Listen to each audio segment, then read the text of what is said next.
ഇപ്പോൾ രാജശേഖരൻ്റെ തിയേറ്ററിൽ ഭയങ്കര കയ്യടിയാണ് രാജശേഖരൻ്റെ സീൻസിന്. മാത്യു നീ ചേച്ചിയോട് പറഞ്ഞിട്ടുണ്ടെന്ന് പറയുമ്പോൾ ചേച്ചി എന്ന് വിളിക്കുന്ന ആ ഷോട്ടിന് ഭയങ്കര കയ്യടിയാണ്. റിഹേഴ്സൽ സമയത്ത് അത് മുറുകാൻ തുടങ്ങി. ഓക്കെ, പറയടാ നീ പറയാ. എനിക്ക് ആ സമയത്ത് എനിക്ക് പെട്ടെന്ന് തോന്നാ ചേച്ചി. അഡ്വക്കേറ്റ് മീനാക്ഷിയിൽ നിന്ന് ആക്ടർ മീനാക്ഷി ആയപ്പോഴത്തേക്കും ലൈഫിൽ വന്ന മേജർ മാറ്റം എന്താണ്? അങ്ങനെ കേസൊന്നുമില്ല.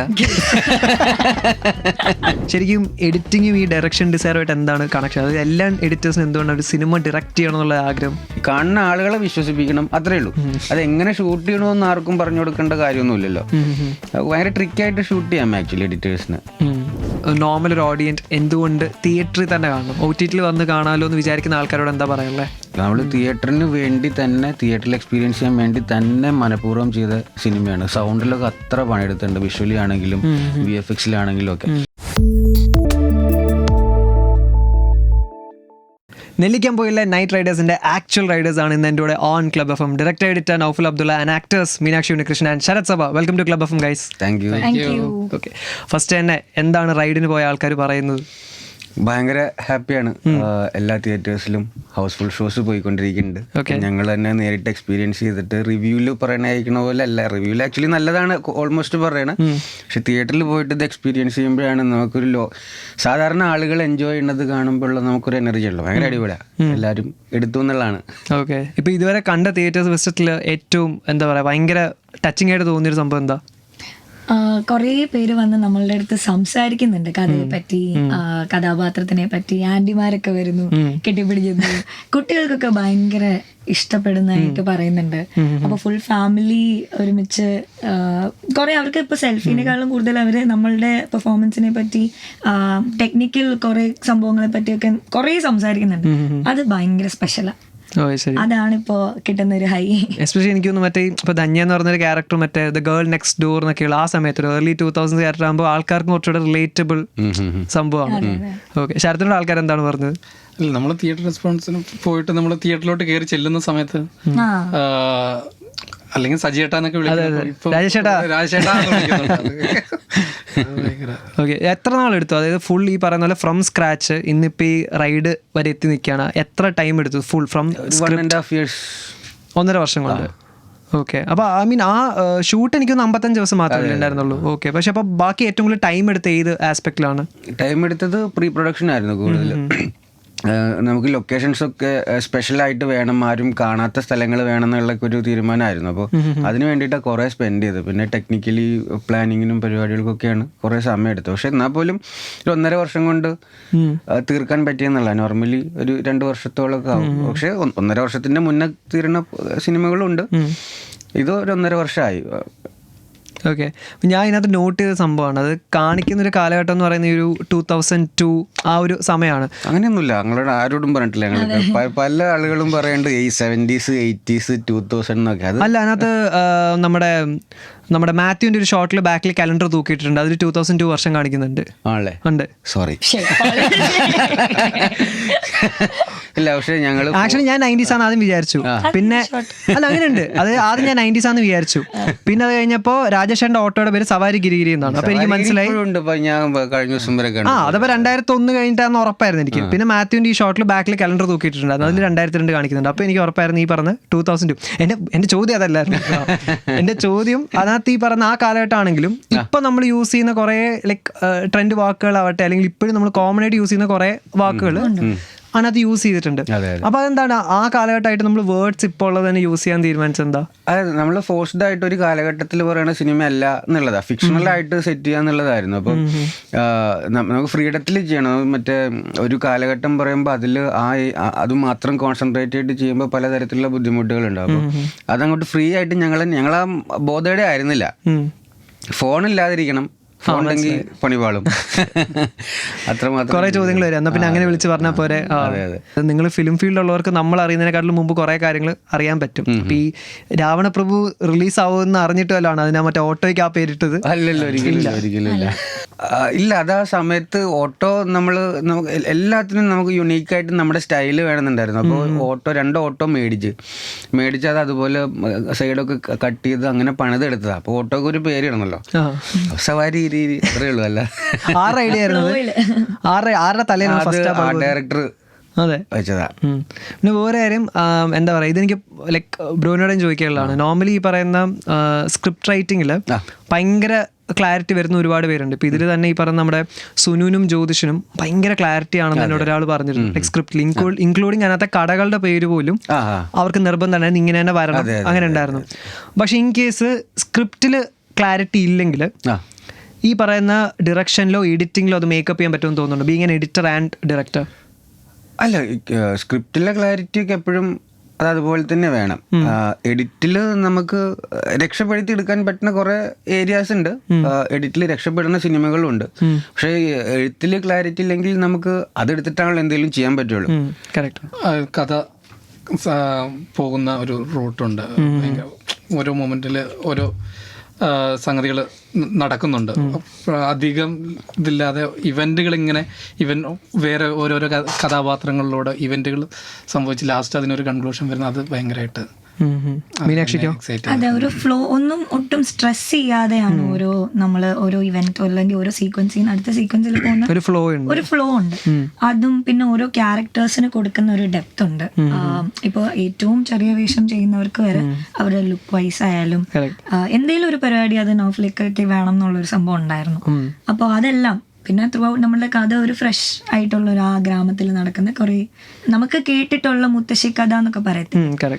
അപ്പൊ ആ ഒരു രീതിയിലുള്ള നരീഷനാണ് ഏറ്റവും ഇഷ്ടമായത്. ഇപ്പൊ മീനാക്ഷി ആണെങ്കിൽ ഇതുവരെ ചെയ്യാത്തൊരു സാധനമാണ് ഈ 10-20 വർഷം മുമ്പത്തെ ഒരു ക്യാരക്ടർ എന്നാണ്. അപ്പൊ ആ ഏർലി 2000s സിനിമകളിലെ ഒരു നായിക റെഫറൻസ് അങ്ങനെ നോക്കിയിരുന്നു, ലൈക്ക് പേർപ്പസ്ഫുള്ളി ഇത് ക്യാരക്ടർ ഇത് ചെയ്യുന്നെന്ന് അറിഞ്ഞതിന് ശേഷം?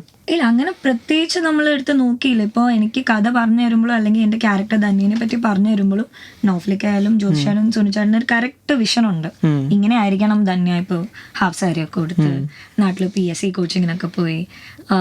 അത് ഞാൻ ആദ്യമായിട്ട് എനിക്ക് ഇവർ പറയുന്ന ഒരു ആ ഫീഡിങ് അതാണ് എൻ്റെ ഒരു, അല്ലാതെ പുറത്ത് പോയി റിസർച്ച് ചെയ്ത് അങ്ങനൊന്നും പ്രത്യേകിച്ച് ചെയ്തിട്ടില്ല. ഓക്കെ. ഇപ്പോൾ രാജശേഖരൻ്റെ തിയേറ്ററിൽ ഭയങ്കര കയ്യടിയാണ് രാജശേഖരൻ്റെ സീൻസിന്. ഇപ്പോൾ ആൾക്കാർ അതിനകത്ത് ഏറ്റവും ഭയങ്കര കയ്യടി വന്നിട്ടുള്ള സീൻ എന്ന് പറഞ്ഞാൽ എനിക്ക് തോന്നുന്നു, ഞാൻ തിയേറ്ററിൽ കണ്ടപ്പോൾ മറ്റേ മാത്യു നീ ചേച്ചിയോട് പറഞ്ഞിട്ടുണ്ടെന്ന് പറയുമ്പോൾ ചേച്ചി എന്ന് വിളിക്കുന്ന ആ ഷോട്ടിന് ഭയങ്കര കയ്യടിയാണ്. അപ്പോൾ അത്രയും എന്താ പറയുന്ന ഒരു ചില ഷോട്ടിലെ ഒരു അക്സെപ്റ്റൻസ് ഉണ്ടല്ലോ, അത് പ്രെഡിക്റ്റ് ചെയ്യാൻ പറ്റുമോ, അല്ലെങ്കിൽ ആ സീൻ അഭിനയിക്കുമ്പോൾ പ്രെഡിക്റ്റ് ചെയ്യാൻ പറ്റുമോ? ആ സീൻ നമ്മൾ റിഹേഴ്സൽ ചെയ്യുമ്പോൾ ഉണ്ടായതാണ് ചേച്ചി.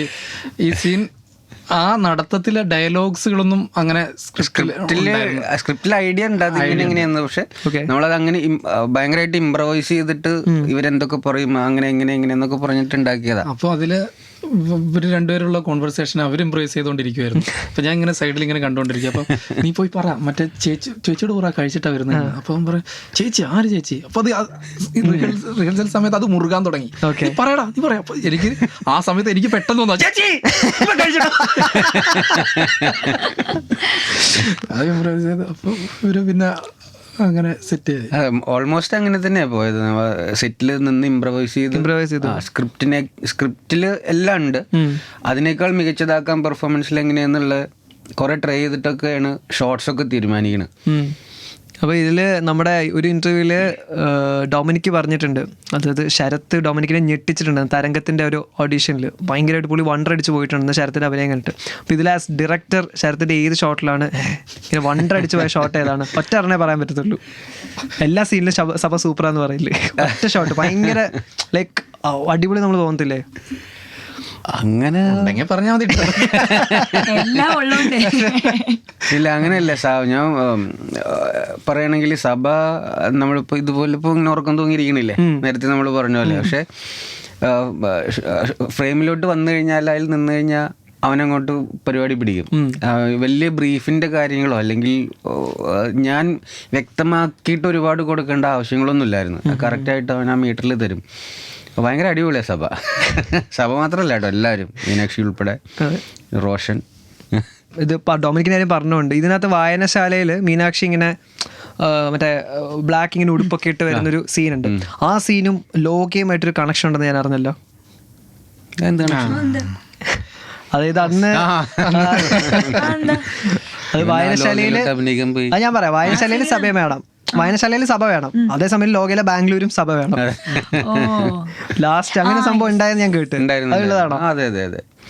സഭ ഇല്ലാത്ത കാരണം ഞങ്ങള് ഇവര് മീനാക്ഷിയും ഇവർ 3 പേരും ഉള്ള സീനാണ് അത്. അപ്പോൾ സബക്ക് അങ്ങോട്ട് പോകണം. അപ്പോൾ ഞാൻ ആ ഷൂട്ടിൻ്റെ തിരക്കായത് കാരണം ഫോൺ എടുത്തിട്ടുണ്ടല്ലോ. അപ്പോൾ DQ പ്രൊഡക്ഷന് എനിക്കും കുറേ കോളുകൾ വന്നിട്ടുണ്ടായി. അപ്പോൾ പിന്നെ നമ്മളും എല്ലാവരും സിനിമയല്ലേ ചെയ്യണം. നാളെ നമുക്ക് ഇങ്ങനത്തെ ഒരു ഫേവർ കിട്ടണം. അവന് ഞാനായിട്ട് തന്നെ വിട്ടതാ. അപ്പോൾ അത് മാനേജ് ചെയ്യാൻ വേണ്ടിയിട്ട് അപ്പോൾ സബയുടെ ക്യാരക്ടർ പുറത്ത് നിൽക്കുന്നുണ്ട് എന്നുള്ള വ്യാജേന അവിടെ സബയുടെ കോസ്റ്റ്യൂം ഇട്ടിട്ട് ഒരാൾ അങ്ങോട്ടും ഇങ്ങോട്ടും ഇങ്ങനെ നടത്തി. അത് എവിടെയൊക്കെ കാണാൻ പറ്റും, അങ്ങനെ മാനേജ് ചെയ്തത് അത്. എന്നിട്ട് പിന്നീട് മറ്റേ ഷോട്ട് എടുത്ത് നടന്ന് ഹാളിലേക്ക് വന്ന് ക്യാരം ബോർഡ് പിറ്റേ ദിവസം എടുത്ത് ഞാൻ പറഞ്ഞ അങ്ങനെയാണ്. അതായത് വേഫറിന്ന് DQ വെച്ച് ബാക്കി എല്ലാരും വിളിച്ച് സബനെ വിട്ടുകിട്ടണമെന്ന് പറഞ്ഞിട്ട്. ആരായിരുന്നു മുൻപ് ഇന്റർവ്യൂ? നമ്മുടെ ഒരു കുഞ്ഞ് ഇന്റർവ്യൂ എല്ലാം ഇതൊക്കെ നമ്മൾ അറിയും. ഇപ്പം ഞാൻ സംസാരിച്ചിട്ടുള്ള എഡിറ്റേഴ്സ്, ഇപ്പോൾ സ്പോട്ട് എഡിറ്റിംഗ് ആയിട്ട് സ്റ്റാർട്ട് ചെയ്യുന്ന ആൾക്കാരാവട്ടെ, മെയിൻ സ്ട്രീം എഡിറ്റേഴ്സ് ആവട്ടെ, എല്ലാവരുടെയും മനസ്സിൽ ഈ പറയുന്ന പോലെ ഒരു ഡിറക്ഷൻ മോഹമുണ്ട്. എല്ലാവരും ചോദിച്ചു പറഞ്ഞാൽ അവരുടെ മനസ്സിൽ ഒരു സിനിമ ഡയറക്റ്റ് ചെയ്യണം, അങ്ങനെ മോഹമുണ്ട്. ശരിക്കും എഡിറ്റിങ്ങും ഈ ഡയറക്ഷൻ ഡിസൈനുമായിട്ട് എന്താണ് കണക്ഷൻ? അത് എല്ലാ എഡിറ്റേഴ്സിനും എന്തുകൊണ്ടാണ് ഒരു സിനിമ ഡയറക്റ്റ് ചെയ്യണം എന്നുള്ള ആഗ്രഹം? എല്ലാവർക്കും, അത് കോമൺ ആയിട്ട് ഞാൻ സംസാരിച്ചിട്ടുള്ള എല്ലാവരുടെ മനസ്സിലുണ്ട്. അത് എൻ്റെ പേഴ്സണൽ അഭിപ്രായം എന്താണെന്ന് വെച്ച് കഴിഞ്ഞാൽ കുറേ കൂടെ കുറേ ലൊക്കേഷൻസിൽ പോയിട്ടുണ്ട്. ഈ പറഞ്ഞ പോലെ ഞാൻ എഡിറ്റ് ചെയ്യുന്ന സിനിമകളുടെ ലൊക്കേഷൻസിലൊക്കെ ഞാൻ പോകുമ്പോൾ അപ്പോൾ നമുക്ക് കുറച്ചുകൂടി ട്രിക്കി ആയിട്ട് ഷൂട്ട് ചെയ്യാൻ പറ്റും എന്നുള്ളതൊരു വാസ്തവമാണ്. ഞാൻ റിയലൈസ് ചെയ്തിട്ടുള്ളതും എക്സിക്യൂട്ട് ചെയ്തിട്ടുള്ളതും ആയതുകൊണ്ടാണ് ഈ പറയണത്. കുറച്ചുകൂടി ട്രിക്കി ആയിട്ട് സമയം വേസ്റ്റ് ആവാതെ, ബഡ്ജറ്റ് അധികം ആവാതെ, ഇപ്പോൾ നമ്മൾ തന്നെ ഞങ്ങളിപ്പോൾ മാത്യു തന്നെ പല സ്ഥലങ്ങളിലും പറഞ്ഞു നമുക്കൊരു 75 to 80 days ആക്ച്വലി ഷൂട്ട് ചെയ്യേണ്ട വലിയ ബഡ്ജറ്റ് ആവുന്ന ഒരു പരിപാടിയായിരുന്നു. വലിയ ബഡ്ജറ്റ് ആയിട്ടുണ്ട് ഇപ്പോഴും. പക്ഷെ നമ്മളൊരു 55 days കൊണ്ട് ഷൂട്ട് ചെയ്തത് അങ്ങനെ കുറച്ചുകൂടി ഈസി ആയിട്ട് മേക്ക് ചെയ്യാൻ പറ്റുന്നത് കൊണ്ടും എന്താ പറയുക, നേരത്തെ അറിയാം ഇങ്ങനെ സംഭവങ്ങൾ വരാൻ ചാൻസ് ഉണ്ട്. അപ്പോൾ അതിനനുസരിച്ച് പ്രീ പ്ലാൻ ചെയ്യാൻ പറ്റി. ടെക്നിക്കാണല്ലോ ഈ പരിപാടി. കാണുന്ന ആളുകളെ വിശ്വസിപ്പിക്കണം, അത്രേ ഉള്ളൂ. അത് എങ്ങനെ ഷൂട്ട് ചെയ്യണമെന്ന് ആർക്കും പറഞ്ഞു കൊടുക്കേണ്ട കാര്യമൊന്നുമില്ലല്ലോ. ഭയങ്കര ട്രിക്കായിട്ട് ഷൂട്ട് ചെയ്യാം ആക്ച്വലി എഡിറ്റേഴ്സിന്. ഓക്കെ. അപ്പം അഡ്വക്കേറ്റ് മീനാക്ഷിയിൽ നിന്ന് ആക്ടർ മീനാക്ഷി ആയപ്പോഴത്തേക്കും ലൈഫിൽ വന്ന മേജർ മാറ്റം എന്താണ്?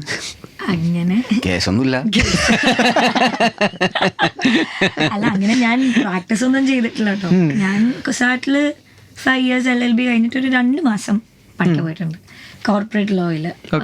അത്രേ ഉള്ളൂ. അത് കഴിഞ്ഞ് ഡയറക്ടർ, ഫിലിംസ് ആണ്. അങ്ങനെ മാറ്റം എന്ന് പറഞ്ഞാൽ എനിക്ക് അത് വലിയ താല്പര്യമില്ല. സിനിമ ആയിരുന്നു എപ്പോഴും ഒരു ഓക്കെ. ഇപ്പൊ അനൂപേനൊക്കെ പറഞ്ഞു കേട്ടിട്ടുണ്ട് ഈ വക്കീൽ പഠനത്തിന്റെ കുറെ ഭാഗങ്ങൾ പുള്ളി ഹെൽപ്പ് ചെയ്തിട്ടുണ്ട്, both as A writer and an actor എന്നുള്ളത്. മീനാക്ഷിക്ക് അങ്ങനെ ഹെൽപ്പ് എന്തെങ്കിലും LLB പഠിച്ചത് കൊണ്ട്? എനിക്കറിഞ്ഞൂടാ, പറഞ്ഞ് നിൽക്കാൻ പറ്റുന്നുണ്ട്. ഇവരൊക്കെ മറ്റേ കണ്ടിന്യൂസ് ട്രോളാണ്, എപ്പോ നോക്കിയാലും. മീനാക്ഷി ഒബ്ജക്ഷൻ ഓവർലോഡ് എന്നൊക്കെ പറയും. ഓവർലോഡ്. അപ്പൊ അങ്ങനെ എനിക്ക് അത്, പക്ഷെ അഡ്വക്കേറ്റ് ആയോണ്ടല്ല, ഞാൻ പണ്ടേ അങ്ങനെ ആയോണ്ടായിരിക്കണം. എപ്പോഴും ഇവളും ഉണ്ടായിരിക്കില്ല, ഉറങ്ങുമ്പോ മാത്രമേ സംസാരിക്കാറില്ല. അതുകൊണ്ടാണ് വീട്ടിൽ നിന്ന് പറഞ്ഞത് ഇവര് കേറി സീനാവത്തില്ലേ, വിട്ടുപിടിക്കില്ല. നോർമലി അങ്ങനെ ഉണ്ടല്ലോ ചില വീട്ടിൽ. ഈ പറഞ്ഞ പോലെ ടോയുടെ മോട്ടർ ഇളക്കി കഴിഞ്ഞാൽ ഇവൻ എഞ്ചിനീയർ, നന്നായിട്ട് സംസാരിക്കുന്നുണ്ടെങ്കിൽ ഓക്കെ വക്കീല്, അങ്ങനെ പോയതാണ്. അങ്ങനെ ആക്ച്വലി അമ്മ അങ്ങനെയാണ് എൻ്റെ അടുത്ത് വേണമെങ്കിൽ ലോ നോക്ക്. അപ്പൊ ഞാൻ കുറച്ച് മുന്നേ മെഡിക്കൽ എൻട്രൻസ് ഒക്കെ പോയി, എൻട്രൻസ് കോച്ചിങ്ങിനൊക്കെ പോയി. എനിക്ക് പോലും അറിയത്തില്ല ഞാൻ എന്തിനാ പോയിട്ടുണ്ടായിരുന്നത്. അപ്പൊ ആ ഒരു സമയത്ത് വേറെ ഒന്നും എന്റെ മൈൻഡിലോട്ട് വരുന്നുണ്ടായിരുന്നില്ല. അപ്പൊ ലോ എടുത്താ, അല്ലാതെ വേറൊന്നും അല്ല. ഫസ്റ്റ് എല്ലാവരും മീനാക്ഷിയെ മെയിൻ ആയിട്ട് അറിഞ്ഞു തുടങ്ങിയത് വാഴയിലൂടെയാണ്. പിന്നെ മുമ്പ് വാങ്കിലൊക്കെ ഉണ്ടായിരുന്നെങ്കിലും വാഴയായിരുന്നു ഒരു ടേണിംഗ് പോയിന്റ് എന്ന് പറയുന്നത്. അതിനകത്ത് ഈ വാഴയിൽ നൈറ്റ് റൈഡ് ആയിരുന്നു. അപ്പൊ നൈറ്റ് റൈഡിൽ നിന്ന് നൈറ്റ് റൈഡേഴ്സിലേക്ക് വിപിൻ ദാസ് ത്രൂ ആണ് വന്നതെന്ന് ഞാൻ കേട്ടിട്ടുണ്ട്. സത്യമാണോ? വാഴ കണ്ടിട്ടാണ് നൗഫ്ലിക്ക മെസ്സേജ് ചെയ്തിട്ടുണ്ടായിരുന്നു ഇൻസ്റ്റഗ്രാമില്. വാഴ ഡെഫിനറ്റ്ലി എനിക്കൊരു നല്ല ഓപ്പണിംഗ് തന്ന ഒരു പടമാണ്. അത് കഴിഞ്ഞിട്ടാണ് ഞാൻ കുറെ കഥകൾ കേൾക്കാൻ തുടങ്ങിയതും ഈ നൈറ്റ് റൈഡേഴ്സിലേക്ക് എത്തുന്നതും വാഴ കാരണമാണ്. സോ ഡെഫിനറ്റ്ലി അത് ഭയങ്കര സന്തോഷമുള്ളൊരു കാര്യമാണ്. വാഴ 2 കുറിച്ച് എനിത്തിങ് എന്തെങ്കിലും പറഞ്ഞു വിട്ടിട്ടുണ്ടല്ലേ? ആ പറച്ചിലായിട്ട് അറിയാം, പറഞ്ഞു വിട്ടിരുന്നല്ലേ? എന്ത് ആര് ചോദിച്ചാലും അറിഞ്ഞൂടാന്ന് പറയണമെന്ന്? അല്ലല്ല, വാഴ 2 അവര് ഷൂട്ട് ചെയ്തോണ്ടിരിക്കുക. ഇപ്പൊ എന്തോ പുറത്തെന്തോ ഷൂട്ട് നടന്നുകൊണ്ടിരിക്കുക. ഓക്കെ. ഇപ്പൊ ശരത് ബ്രോന്റെ കാര്യം പറയുകയാണെങ്കിൽ ഈ പറഞ്ഞ പോലെ സജേട്ടനിൽ നിന്ന് സ്റ്റാർട്ട് ചെയ്തു. ഇപ്പൊ ലോകയിലേക്ക് വരുമ്പോൾ വേറൊരു ഗ്രാഫാണ്. ഇപ്പൊ ഈ നൈറ്റ് റൈഡേഴ്സിലേക്ക് വരുമ്പോൾ പിന്നെയും ഭയങ്കര സെപ്പറേറ്റ് ആണ്. അപ്പോൾ വളരെ ചുരുക്കം ചില ആക്ടേഴ്സിന് കിട്ടുന്നൊരു ലക്കാണ് ഈ ഭയങ്കര ഡ്രാസ്റ്റിക് ഡിഫറെൻ്റ് ആയിട്ടുള്ള ക്യാരക്ടേഴ്സ്. അതായത് മൈന്യൂട്ട് ജസ്റ്റേഴ്സിലാണ് ബ്രോവിൻ്റെ ഫുൾ ഗ്രാഫ് പുള്ളി പ്ലാൻ ചെയ്യുന്നത്. ഇപ്പോൾ ലോക്കയിലെ ആ കാണിച്ച എക്സ്പ്രഷനിൽ മൈന്യൂട്ട് ചേഞ്ച് വരുത്തുമ്പോഴേ നമുക്ക് ഭയങ്കര ഡ്രാസ്റ്റിക് ഇത് ഫീൽ ചെയ്യുന്നുണ്ട് ലൈക്ക് നൈറ്റ് റൈഡേഴ്സിൽ. അപ്പോൾ ആസ് എൻ ആക്ടർ ആ ഒരു പ്രോസസ്സ് എങ്ങനെയാണ്? ലൈക്ക് ബേസിക്കലി ഒരു ക്യാരക്ടർ കിട്ടുമ്പോഴത്തേനും ബ്രോൻ്റെ ഒരു പ്രോസസ്സ് എന്താണ്? ഞാൻ കൂടുതലും ഡയറക്ടർ ആയിട്ട് സംസാരിക്കുക പരിപാടി. ഒന്ന് ഈ ക്യാരക്ടറിനെ കുറിച്ച് ഒന്ന് അറിയുക എന്നുള്ളത്. ഈ ക്യാരക്ടർ ഇപ്പോൾ സ്ക്രിപ്റ്റിലുള്ള ക്യാരക്ടർ എന്തൊക്കെയാണ് ചെയ്യുന്നതെന്ന് നമുക്ക് സ്ക്രിപ്റ്റ് വായിക്കുന്ന സമയത്ത് കിട്ടുന്ന സമയം. അപ്പോൾ ഈ ക്യാരക്ടറിനെ ഒന്ന് ബിൽഡ് ചെയ്യാൻ വേണ്ടിയിട്ട് ഈ ക്യാരക്ടറിൻ്റെ ഒരു പാസ്റ്റും മറ്റേ ഇയാളുടെ ഒരു സാഹചര്യവും അങ്ങനെ ഇയാൾ ജീവിച്ച് വളർന്നൊരു സാഹചര്യമൊക്കെ കിട്ടുന്നത്, എന്നിട്ട് നമ്മൾ കണ്ടിട്ടുള്ളതോ അല്ലെങ്കിൽ എവിടെ ലൈഫിലോ സിനിമയിലോ എവിടെ നിന്നെങ്കിലും കണ്ടിട്ട് അത് അവരുടെ താരതമ്യം ചെയ്യുക. എന്നിട്ട് ചിലർക്ക് പറഞ്ഞിട്ടുണ്ട് ആക്ടേഴ്സ് ഡയറി എന്നൊക്കെ പറഞ്ഞ സംഭവം ഉണ്ട്. അങ്ങനെ ഡയറി ഒക്കെ മെയിൻറ്റെയിൻ ചെയ്യുമോ? എല്ലാത്തിനും ഇല്ല, ചിലതിനൊക്കെ ഡ്രാമ സ്കൂളിൽ നിന്ന് വന്നതുകൊണ്ട് ആ ഒരു എക്സസൈസ് ആയിട്ട് ചില നടക്കും. അപ്പോൾ ചില പരിപാടികളൊക്കെ ചെയ്യുന്ന സമയത്ത് സമയമൊക്കെയുള്ള സമയത്ത് ചെയ്ത് നോക്കുന്നുണ്ട്. എല്ലാ പരിപാടിയും നോക്കണം. ഒരേ പോലെ തന്നെ എല്ലാത്തിലും അപ്രോച്ച് ചെയ്യുന്നതിന് പകരം പല പരിപാടി ഡിഫറൻസിയേഷൻ മേക്ക് ചെയ്യുന്ന കുറച്ചുകൂടെ ഒരു ക്യാരക്ടർ അപ്രോച്ച് ചെയ്യുന്നത് പല എല്ലാത്തിലും ഒരേ പണി ചെയ്യുന്നില്ല. ഇപ്പോൾ നോർമലി ഈ പറയുന്ന പോലെ ഇപ്പോൾ ഒരു എന്താ പറയുക ഫസ്റ്റ് ഡിറക്ഷൻ പ്രോജക്റ്റ് വരുമ്പോഴത്തേനും എല്ലാവരും നോക്കുന്നൊരു സംഭവം ഉണ്ട്, അതായത് ചെയ്യാൻ പറ്റുന്നൊരു പ്രോജക്റ്റ് ഏതാന്നുള്ളത്. അപ്പോൾ നൗഫൽ ഒരു എഡിറ്ററാണ്, പക്ഷേ ഇതുവരെ എഡിറ്റ് ചെയ്ത ഒരു ഫിലിമിൻ്റെ ജോണറായിട്ട് ഒരു ബന്ധമില്ല. ഇപ്പം ചെയ്ത നൈറ്റ് റൈഡേഴ്സ് എൻറ്റയർലി വേറെ സാധനമാണ്. അത് ഡയറക്റ്റും ചെയ്തു എഡിറ്റും ചെയ്തു. അപ്പോൾ അത്രയും വലിയൊരു റിസ്ക് അല്ലെങ്കിൽ ഒരു ചലഞ്ചായിട്ട് എടുക്കാൻ എന്താ കാരണം? റിസ്ക് ചലഞ്ച് എന്നുള്ളതിലൊക്കെ ഉപരി ഞാൻ ഭയങ്കര ഒരു എന്താ പറയുക ഒരു ലോക്കൽ സാധാരണ ഓഡിയനാണ് ഞാൻ ആക്ച്വലി. അപ്പോൾ എനിക്ക് തിയേറ്ററിൽ പോയിട്ട് സിനിമ കാണുന്നത് ആക്ച്വലി വളരെ കുറവാണ്. ഭയങ്കര കാണണമെന്ന് തോന്നുന്ന സിനിമകൾ മാത്രം പോയിട്ട് കാണുള്ളൂ. അപ്പോൾ അല്ലാത്ത പക്ഷം OTT വരണമൊക്കെ കാണാറ്. അതൊരു മോശമായിട്ട് ആരും എടുക്കണ്ട, സെലക്റ്റീവ് ആണ്. അതെ. അപ്പോൾ നമ്മൾ തിയേറ്ററിൽ പോയിട്ട് സിനിമ കാണുമ്പോൾ പലതും മറന്ന് അവിടെ പോയിട്ട് 2-2.5 മണിക്കൂർ എൻ്റർടൈൻ ചെയ്യപ്പെടണം എന്നുള്ളതാണ് എൻ്റെ ആവശ്യം. അപ്പോൾ അതിന് പറ്റുന്ന ഒരു സബ്ജക്റ്റായിട്ടാണ് എനിക്ക് കറക്റ്റായിട്ട് ഇത് കിട്ടിയത്. അപ്പോൾ അത് ഇത്തരം സിനിമകൾ ഇപ്പോൾ സ്ത്രീയൊക്കെ ഭയങ്കര അതിൻ്റെ സീരീസിലെല്ലാം ഇഷ്ടമായിരുന്നല്ലോ. അപ്പോൾ ഇങ്ങനത്തെ ഒരു എല്ലാവർക്കും അറിയാവുന്ന ഒരു കഥയാണ്. ഇപ്പോൾ ഇതിൽ നമ്മുടെ കുതിരക്കാലം എന്ന് പറഞ്ഞ ക്യാരക്ടർ എല്ലാ നാടുകളിലും ഉണ്ടായിട്ടുള്ള സംഭവമാണ് ഇതൊക്കെ. അപ്പോൾ ഇതെല്ലാവർക്കും കണക്ട് ആവുന്നു. ഇപ്പം എനിക്ക് ഭയങ്കര ഈസി ആയിരുന്നു ആർട്ടിസ്റ്റുകളെ കൺവിൻസ് ചെയ്യാനും, എസ്പെഷ്യലി അബു സലീമിനെയൊക്കെ ഇത് കൺവിൻസ്. അപ്പോൾ പൊതുവെ എല്ലാവർക്കും ഇത് നമ്മുടെ നാട്ടിൽ പണ്ട് ഉണ്ടായിരുന്നു, പക്ഷെ അത് വേറെ രൂപത്തിലായിരുന്നു. അപ്പോൾ ഇതെല്ലാവർക്കും കണക്ട് ആവണത്. ഒരു 1 ലൈൻ പറയുമ്പോൾ തന്നെ എല്ലാവരും കമ്മിറ്റ് ചെയ്യണുണ്ടായിരുന്നു. അപ്പോൾ അത് തന്നെയായിരുന്നു എൻ്റെ ഒരു ഇൻട്രസ്റ്റിംഗ് ഫാക്ടർ എന്ന് പറയുന്നത്. ശരിക്കും നൈറ്റ് റൈഡേഴ്സ് തന്നെ ആയിരുന്നു ആദ്യം പ്ലാൻ ചെയ്തിരുന്ന പ്രോജക്റ്റ്? അത് തന്നെ ആയിരുന്നോ? അല്ല, ആദ്യം ഞാൻ കൊറോണയുടെ മുന്നേ ആസിഫ് അലി സുരാജേട്ടനായിട്ടൊരു സിനിമ പ്ലാനിലുണ്ടായിരുന്നു, കെട്ടുകളണ്ണമാലയുടെ റൈറ്ററായിട്ട്. പിന്നെ അത് കൊറോണ സമയത്ത് നിന്നു. കൊറോണ കഴിഞ്ഞപ്പോൾ ആ ഒരു പീരീഡ് 2-2.5 വർഷം കഴിഞ്ഞപ്പോഴത്തേക്ക് എനിക്ക് അതിലൊരു ഫ്രഷ്നെസ് ഇല്ലാതെ അങ്ങനെ ഞാൻ അതൊന്ന് മാറിയതായിരുന്നു. ഓക്കെ. അത് ഇത് ജോണർ ആയിരുന്നു? അത് ഫൺ ട്രാവലായിരുന്നു. ഇറങ്ങിയത് അവരെന്നെ അഭിനയിച്ച് അടിയ സമയമാണോ? ഓ, അടിയ സമയമായിരുന്നോ? അത് ശരി. ഓക്കെ, അത് പുതിയൊരു അറിവായിരുന്നു. നിങ്ങൾക്ക് അറിയാമായിരുന്നു അത്? ഇല്ല, അതൊക്കെ അറിയില്ല. ഇപ്പൊ നാട്ടുകാർ മൊത്തം നമ്മൾ ആദ്യം മീറ്റ് ചെയ്യാൻ പോകുന്ന സമയത്ത് ആ വീട്ടില് ഇവരുടെയൊക്കെ ഫോട്ടോസൊക്കെ ഒട്ടിച്ചിട്ടൊരു പരിപാടിയൊക്കെ കണ്ടിട്ടുണ്ടായിരുന്നു. അല്ല, അത് നമ്മൾ പ്രൊഡക്ഷൻ ചെയ്യായിരുന്ന വേറെ സിനിമ, ഫർഹാൻ ഡയറക്ഷൻ ചെയ്യുന്ന സിനിമ. ഈ ഇപ്പോൾ എഡിറ്റിംഗിലേക്ക് വരികയാണെങ്കിൽ ഇതിനകത്ത് ഞാൻ കൂടുതലും ശ്രദ്ധിച്ചിരുന്നത് ഡിസോൾവ് ട്രാൻസിഷൻ ആണോ ഫേവറേറ്റ്? ഡിസോൾവ് 2 സ്ഥലത്ത് ഇട്ടിട്ടുള്ളൂ, പക്ഷെ രണ്ടും ക്രിട്ടിക്കൽ പോയിന്റ്സ് ആ ഡിസോൾവ് ഇങ്ങനെ വന്നുകൊണ്ട് ഞാൻ അത് എടുത്തറിഞ്ഞു. അപ്പൊ അതുകൊണ്ടാണ് ചോദിച്ചത്. ഇല്ല, അത് പ്ലാൻഡ് ആയിട്ട് ഷൂട്ട് ചെയ്തിട്ട് അങ്ങനെ വെച്ചതല്ല. ആ ലൊക്കേഷൻ്റെ ഒരു പ്രത്യേകതയും കൂടെ ആയിരുന്നു. അപ്പോൾ അത് വെറുതെ ഞാൻ പൊതുവെ ഗിമ്മിക്സ് കാണിക്കണത് എനിക്ക് ഇഷ്ടമല്ല. എഡിറ്റിൽ കട്ട് ചെയ്തുണ്ടാക്കുന്നതാണ് എനിക്ക് ഒരു ബേസിക് കട്ട്സ്, എനിക്ക് അത് ഇഷ്ടം. അതിൽ ടെമ്പോ ഉണ്ടാക്കുന്നതാണ് എനിക്കിഷ്ടം. അപ്പോൾ ഇത് കറക്റ്റ് സ്ഥലത്ത് 2 ഡിസോൾവ്, പിന്നെ മോണ്ടാഷ് പോകുന്ന ഒരു ടൈം ട്രാവൽ ഫീൽ ചെയ്യണം. അപ്പം നല്ല 2 ഏരിയ ഉള്ളൂ, വേറൊരു എഫക്ട്സ് അതിൽ കാണാൻ പറ്റില്ല. അല്ല, ഗിമ്മിക്സ് പൊതുവെ ഞാൻ യൂസ് ചെയ്യാറില്ല, എനിക്ക് ഇഷ്ടമല്ല. വേറെ അതെന്താന്നും കൂടെ പറഞ്ഞു. ഡിസോൾവ് അതായത് പറഞ്ഞു കൊടുക്കട്ടെ? പറഞ്ഞെടുത്തു. ഇപ്പോൾ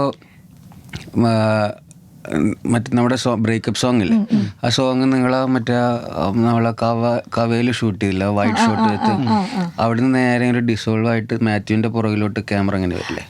പിന്നെ അതുപോലെ അവൻ മല ഇറങ്ങി ഇങ്ങനെ പോകുമ്പോൾ അന്ന് ഡിസോൾവ് ആയിട്ടാണ് സൂര്യൻ സൺ സെറ്റ്. ഒരു സീനിൽ ഇങ്ങനെ അലിഞ്ഞു പോകുന്ന പോലെ ഇങ്ങനെ തോന്നും. ഒരു ഇതോടെ ചോദിക്കണം, നോർമലി പറഞ്ഞ ഇങ്ങനത്തെ ഈ ജോണേഴ്സിലൊക്കെ ഡോളി സൂം യൂസ് ചെയ്യുന്ന പൊതുവെ മെയിൻ ക്യാരക്ടർ ഇപ്പോൾ മാത്യുവിൻ്റെ ഒരു ഞെട്ടിൽ അവിടെ ചെയ്യാണ്. പക്ഷെ 3 തവണയോ 2 തവണയോ ഡോളി സൂം ഉപയോഗിച്ചത് അബു സലീമിനാണ്. അതെ അതെന്താ ലൈക്ക് അങ്ങനെ അതൊരു എനിക്കൊരു ഫ്രഷ് അപ്രോച്ച് ആയിട്ട് തോന്നുന്നു. നോർമലി ഈ പറഞ്ഞ മെയിൻ ക്യാരക്ടർ പേടിക്കുമ്പോഴോ അല്ലെങ്കിൽ ഈ പറഞ്ഞ അവിടെ ആണ് ഒരു ഡോളിസൂം വരുന്നത്. പക്ഷെ ഇത് സിനിമയുടെ സ്റ്റാർട്ടിൽ തന്നെ 2-3 തവണ ഡോളിസൂം അബു സലീമിനാണ് യൂസ് ചെയ്തിട്ടുണ്ട്. അതെ, നമ്മൾ നിർബന്ധമായിരുന്നു ആ സീക്വൻസ് തൊട്ട് അതിന്റെ തൊട്ട് മുന്നേ അബു സലീം പേടിക്കുന്ന ഏരിയ ഉണ്ടല്ലോ, അവിടെ തൊട്ട് ഇന്ന ആവണം ആളുകൾ, അല്ലാത്ത പക്ഷം പിന്നെ കുറെ കഴിയും, പിന്നെ ഒരു 20 മിനിറ്റ് കഴിയും. അപ്പൊ ഇവിടെ തന്നെ ഇന്ന ആവണം. അപ്പൊ എന്തോ പരിപാടി ഇനിയും വരാൻ പോകുന്നുള്ളൊരു ഇതുണ്ടാക്കാൻ വേണ്ടിയിട്ടാണ് അവിടെ അത് യൂസ് ചെയ്തത്. ഒരു സസ്പെൻസ് പോലെ ഒരു സാധനം, അല്ലെങ്കിൽ ഒരു ഇതാ ഇൻട്രസ്റ്റിംഗ് ആക്കാൻ വേണ്ടി. അതെ. പിന്നെ മാത്രമല്ല, അപ്പൊ അബുഖാനെ പോലത്തെ ഒരാളെ നമ്മുടെ കയ്യിൽ കിട്ടിയ പുള്ളി ഇതിന്റെ മുന്നേ ചെയ്ത ക്യാരക്ടേഴ്സ് നമുക്കറിയാം. പുള്ളിനെയും കൂടെ ഇതിന്റെ അകത്തൊരു വലിയ ക്യാരക്ടറായിട്ട് നിർത്തണം എന്നുള്ളൊരു ഒരു ധാരണ ഉള്ളതുകൊണ്ടാണ് അങ്ങനെ ചെയ്തത്. ഇപ്പോൾ പൊതുവേ നമ്മൾ എപ്പോഴും പറയാറുണ്ട്, അത് ഈ ഡയറക്ടേഴ്സും എഡിറ്റേഴ്സും ആയിട്ടുള്ള ഏറ്റവും വലിയ കോൺഫ്ലിക്റ്റ് അവിടെയാണ് നടക്കുന്നത്, ഡയറക്ടറും എഡിറ്ററും തമ്മിലാണ്. ഇതിൽ രണ്ടും ഒരാളാണ്. അപ്പോൾ പൊതുവെ എല്ലാവരും പറയുന്നത്, ഞാൻ എല്ലാ എഡിറ്റേഴ്സിനോട് ചോദിക്കാറുണ്ട്, ഇതെൻ്റെ ഫേവറേറ്റ് ക്വസ്റ്റനാണ്. അതായത് ഇപ്പോൾ ആക്ടേഴ്സ് നല്ലോണം അഭിനയിച്ചൊരു ഷോട്ട് ഡയറക്ടറിന് ഭയങ്കര ആഗ്രഹം കാണാം അത് വെക്കണം എന്നുള്ളത്. പക്ഷേ എഡിറ്റർ ആ ഒരു ഫ്ലോ ഇല്ലെങ്കിൽ പുള്ളി ഒരു ദാക്ഷിണ്യം ഇല്ലാതെ പറയും, ഇല്ല കട്ട് ചെയ്ത് കളയണമെന്ന് പറയും. അപ്പോൾ ഇതിൽ രണ്ടും ഒരാളാവുമ്പോഴത്തേനും ആ ഒരു കോൺഫ്ലിക്റ്റ് എങ്ങനെ തന്നെ വഴക്കിടും. ഇല്ല, അത് ഒരു ചില പർട്ടിക്കുലർ ഏരിയാസിലൊക്കെ നമുക്കത് ഭയങ്കര എനിക്ക് തന്നെ നമ്മൾ ഷൂട്ട് ചെയ്തത് കൊണ്ട് ഇല്ല അത് ഇല്ലെങ്കിൽ കുഴപ്പമാവോ അല്ലെങ്കിൽ വേണോ എന്നുള്ള ചോദ്യോത്തരങ്ങൾ ഞാൻ തന്നെ സ്വയമേ അത് എങ്ങനെ പറയാന്ന് എനിക്കറിയില്ല. പക്ഷെ നമുക്ക് ടോട്ടാലിറ്റിയിൽ ഇത് എങ്ങനെ വർക്കാവും എന്നുള്ളതും കാണുന്ന ആളുകൾക്ക് ഇത് കറക്റ്റായിട്ട് കമ്മ്യൂണിക്കേറ്റ് ആവണം, അവർ എൻഗേജ്ഡ് ആയിട്ടിരിക്കണം. അതിനൊരു ഗ്രാഫ് നമ്മൾ സെറ്റ് ചെയ്യണം. അപ്പോൾ അതിൽ എന്തൊക്കെ പോയില്ല എന്നുള്ളതൊക്കെ പിന്നെയാണ്. തിയേറ്ററിൽ വർക്കാവുക എന്നുള്ളതാണല്ലോ ആത്യന്തികമായിട്ടുള്ള ലക്ഷ്യം. അതിന് വേണ്ടിയിട്ട് കണ്ണും പൊട്ടി ഇവരുടെ ഏതെങ്കിലും ഒരു സീന് വിഷമിച്ച് കട്ട് ചെയ്ത് കളയേണ്ടി വന്നിട്ടുണ്ട് എഡിറ്ററിന്റെ പോയിന്റ് ഓഫ് വ്യൂയിൽ നോക്കിയപ്പോൾ? ഇല്ല, നമ്മള് സത്യത്തിൽ ഇതൊരു അളന്നു മുറിച്ചിട്ടാണ് എല്ലാം ഉണ്ടായിരുന്നത്. അങ്ങനെ ട്രിമ്മായിട്ട് പോയിട്ടൊന്നുമില്ല. 2 സീനാണ് ആക്ച്വലി, അത് ഇവരായിട്ട് ബന്ധപ്പെട്ടിട്ടുള്ളതല്ല. വേറെ 2 സീനുകളാണ് കംപ്ലീറ്റ്ലി ഡിലീറ്റ് ചെയ്തിട്ടുള്ളത്. ബാക്കിയൊക്കെ ട്രിം ചെയ്തിട്ട് 2:5 ടൈറ്റ് ചെയ്തതാണ്. അല്ലാതെ വേറൊന്നും ഡിലീറ്റ് ചെയ്ത് കളഞ്ഞിട്ടില്ല. എന്താ പറയാ, അതാ നേരത്തെ പറഞ്ഞപ്പോ നോഫ്ലിക്ക അറിയാം കറക്റ്റ് ആയിട്ട് ഷൂട്ട് ചെയ്യേണ്ട, എന്നാൽ എഡിറ്റേഴ്സ് പോയിന്റ് ഓഫ് വ്യൂ ഉള്ളതുകൊണ്ടാണ് അങ്ങനെ ചറപറാന്ന് പറഞ്ഞ് ഷൂട്ട് ചെയ്ത് വെക്കാതെ ക്രിസ്പായിരുന്നു എല്ലാം. അതുകൊണ്ട് തന്നെയാണ് നമ്മൾ ടൈമും സേവ് ചെയ്ത കുറെ. ഇപ്പോൾ ചില സമയത്ത് ഈ ആക്ടേഴ്സ് പറയാറുണ്ട്, അതായത് അവര് അത്ര നന്നായിട്ട് അഭിനയിച്ചില്ല എന്നൊരു ഫീലുള്ള സീനാണെങ്കിലും ഇപ്പോൾ ഡയറക്ടറിന് ഓക്കെ ആണെങ്കിൽ പിന്നെ രണ്ടാമത് ചോദിക്കാൻ മടിയാണ്. ഡയറക്ടറാണല്ലോ അവിടെ ഒരു ഡിസിഷൻ മേക്കർ എന്ന് പറയുന്നത്. പക്ഷെ അങ്ങനെ കോൺഫ്ലിക്റ്റ് നിങ്ങൾ സാധാരണ എന്താണ് ചെയ്യുന്നത്? അവരെ കൺവിൻസ് ചെയ്യാൻ എന്ത് പോയിന്റാണ് യൂസ് ചെയ്യുന്നത്?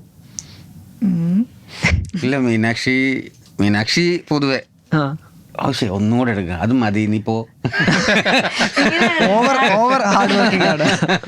ഞാനിങ്ങനെ പുറകെ നടക്കും, ഒരെണ്ണം കൂടെ പ്ലീസ്, ഒരെണ്ണം കൂടെ, ആദ്യം മതി ഇതൊക്കെ, ഇങ്ങനെയാണ് നോഫിലൊക്കെ പറയാൻ. പിന്നെ കംപ്ലീറ്റ്ലി ട്രസ്റ്റ് ചെയ്യാന്നുള്ളതേ ഉള്ളൂ ചോയ്സ്. എന്താ പറയുക, ഇപ്പൊ ഒരു ഡയലോഗ്, ഒരു കോൺവെർസേഷൻ പോയിക്കൊണ്ടിരിക്കുമ്പോ അതിന്റെ ഇടയിൽ എന്തെങ്കിലുമൊക്കെ പാപ്പഴയും താളം തെറ്റലൊക്കെ ഉണ്ടാവും. അപ്പൊ ഇവർ കൂടുതൽ അത് മോശമാണ്, ഒന്നുകൂടെ പോയിക്കാന്ന് പറയുമ്പോ അതല്ല, ഇപ്പുറത്തെ ആളുണ്ടല്ലോ, നമ്മൾ അവിടെ വെച്ച് അഡ്ജസ്റ്റ് ചെയ്യും. മൊത്തത്തിൽ നിന്റെ മുഖത്ത് മാത്രമായിരിക്കില്ല ക്യാമറ, പേടിക്കണ്ട.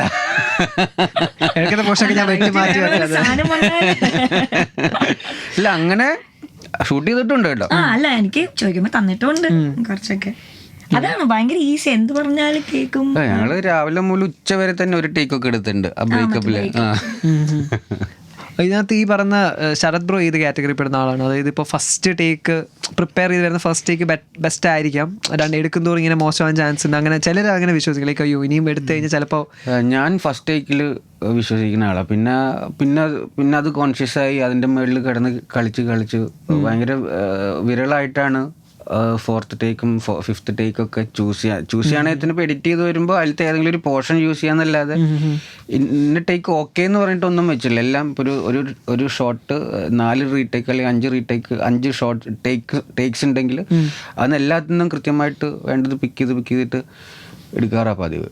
അപ്പോൾ എങ്ങനെ സഭ എങ്ങനത്തെ അപ്പോൾ അപ്രോച്ചാണ് നടത്തുന്നത് സാധാരണ ഇങ്ങനെ വരുമ്പോൾ? ഒന്ന് നമ്മൾ ചെയ്യും, അതപ്പം അവർ പറയും എന്താ ഇതല്ല അതാണ് എന്ന് പറയുന്നത്. ഇപ്പോൾ ഒരു പടമൊക്കെ തുടങ്ങുന്ന സമയത്ത് നമുക്കൊരു ഐഡിയ ഉണ്ടാവില്ല ഡയറക്ടറിന്റെ മനസ്സിൽ എന്താ, ഈ ക്യാരക്ടറിനെ കുറിച്ച് എന്താ, നമ്മളൊരു മനസ്സിൽ ഈ ക്യാരക്ടർ ഇങ്ങനെ ആണെന്നുള്ളൊരു പരിപാടി ഉണ്ടാവും. ഫസ്റ്റ് ഷോട്ട് എന്നൊക്കെ പറയുന്ന സമയത്ത് അതും നമ്മൾ രണ്ടുപേരോടുള്ള പരിപാടി ഒന്ന് ക്ലിയർ ആവാനുള്ളൊരു ഇതും കൂടി ആയിരിക്കും. ഇപ്പം നമ്മൾ എന്താ കാണുന്നതെന്ന് ഡയറക്ടറിന് മനസ്സിലാകും വേണം. ഡയറക്ടർ എന്താണെന്നുള്ളത് നമ്മൾ ചെയ്ത് കഴിഞ്ഞ് കഴിഞ്ഞാൽ ഓക്കെ ഇതാണ് ഇന്നതല്ല എന്നൊക്കെ പറഞ്ഞ് ആദ്യത്തെ കുറച്ച് പരിപാടികൾ ഭയങ്കരമായിട്ട് ഇതുണ്ടാവും. പിന്നെ ആയിരിക്കും ഓക്കെ നമുക്ക് ക്ലിയർ ആവുക, ഓക്കെ ആൾക്ക് ഇതായിരിക്കും വേണ്ടത്, ഇതായിരിക്കും ഈ ക്യാരക്ടറിൻ്റെ ഒരു ഈ പരിപാടി എന്ന് നമുക്ക് മനസ്സിലാകുന്നുണ്ടെങ്കിൽ ഇങ്ങനെ വേണം. ഇപ്പോൾ ആദ്യത്തെ തന്നെ ഷോട്ട് ഓക്കെ എന്ന് പറഞ്ഞു കഴിഞ്ഞാൽ എൻ്റെ തീർന്നു. അപ്പോൾ നമ്മളിങ്ങനെ പോയി ചെയ്യുന്ന അത് ഓക്കെ എന്ന് പറഞ്ഞു കഴിഞ്ഞാൽ അയ്യോ ഞാൻ ചെയ്യുന്ന പിന്നെ എനിക്ക് മറ്റേ ഇത് കിട്ടാനില്ല, ഇൻഫർമേഷൻസ് കിട്ടാനില്ല. ഇതിപ്പോൾ നമ്മുടെ മാത്രം അപ്പുറത്തുനിന്ന് ഒരു ഇത് വരുമ്പോഴല്ലേ ഒരു ഇതുണ്ടാവത്തുള്ളൂ. അപ്പോൾ 1-2 ഇതൊക്കെ പോയി അങ്ങോട്ടും ഇങ്ങോട്ടൊക്കെ പറഞ്ഞ് ക്ലിയറായി പിന്നെ എടുക്കുന്നതായിരിക്കും ഒരു ഇതാണെന്ന് നല്ലതെന്ന് വിശ്വസിക്കുന്നു. അത് ചിലരിങ്ങനെ പറയുന്നേക്കാം, ചില ആക്ടേഴ്സ് പെർട്ടിക്കുലർലി പറയുന്നേക്കാം അവർ പ്രിപ്പയർ ചെയ്ത് ഇപ്പം നേരത്തെ പറഞ്ഞ ക്യാരക്ടർ ലേൺ ചെയ്തു, ഫസ്റ്റ് ഷോട്ട് ചെയ്ത് അതിൻ്റെ സിറ്റുവേഷൻ മനസ്സിലാക്കി പെർഫോം ചെയ്യുന്ന ആ സമയത്ത് ഡെലിവറി ചെയ്ത സാധനം രണ്ടാമത് റിപ്പീറ്റ് ചെയ്ത് കഴിഞ്ഞാൽ അവർക്ക് പറയണ്ട അത് വരുമോ എന്ന് ഉറപ്പില്ല.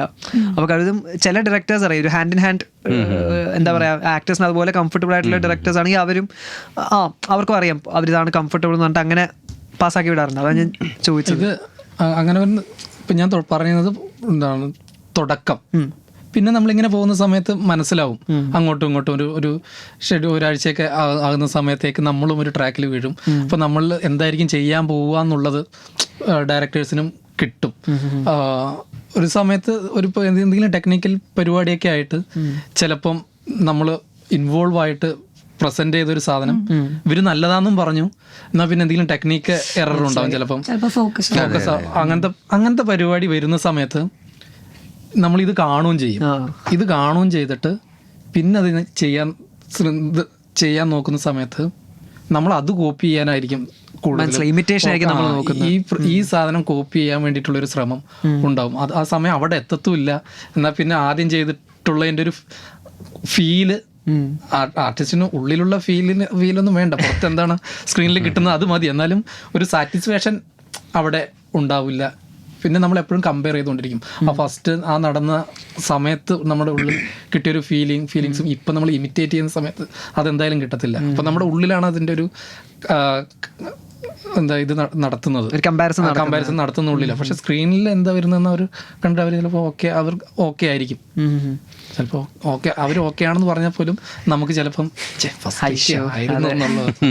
അതാ ഇപ്പൊ പറഞ്ഞ പോലെ ഇപ്പൊ ഞാൻ പൊതുവെ ഒരു ഓവർ തിങ്കറാണ്. പക്ഷെ എനിക്ക് ഈ സെറ്റിൽ നിന്ന് എനിക്ക് എന്താ പഠിക്കാൻ പറ്റിയെന്ന് വെച്ചാൽ നമ്മളൊരു ഷോട്ടിന് വേണ്ടി പോകുമ്പോൾ കൂടുതൽ ഒന്നും ആലോചിക്കാൻ പാടില്ല. നമ്മുടെ മൈൻഡ് ബ്ലാങ്ക് ആക്കിയിട്ട് വേണം ഒരു ഇതിന് പോവാൻ. കാരണം രാവിലെ ഇപ്പൊ നമ്മൾ റെഡി ആയിക്കൊണ്ടിരിക്കുമ്പോൾ ചിലപ്പോൾ സ്ക്രിപ്റ്റ് തന്നിട്ട് ഒരു ഡയലോഗൊക്കെ നമ്മൾ ഭയങ്കരമായിട്ട് ഇങ്ങനെ പ്രിപ്പയർ ചെയ്യും, ഇതാണ് ഇനി ചെയ്യാൻ പോകുന്നത്. നൗഫിലേക്ക് അവിടെ ചെന്നിട്ട് ഇത് വേണ്ട മാറ്റിയിട്ടുണ്ട്, അപ്പൊ എൻറ്റയർലി പുതിയൊരു സാധനം എടുത്തങ്ങ് തരും. അപ്പൊ ഒരിക്കലും നമ്മൾ പ്രിപ്പയർ ചെയ്യരുത്. ഞാൻ ഇപ്പൊ തന്നെ വെട്ടിയിരിക്കുന്നു.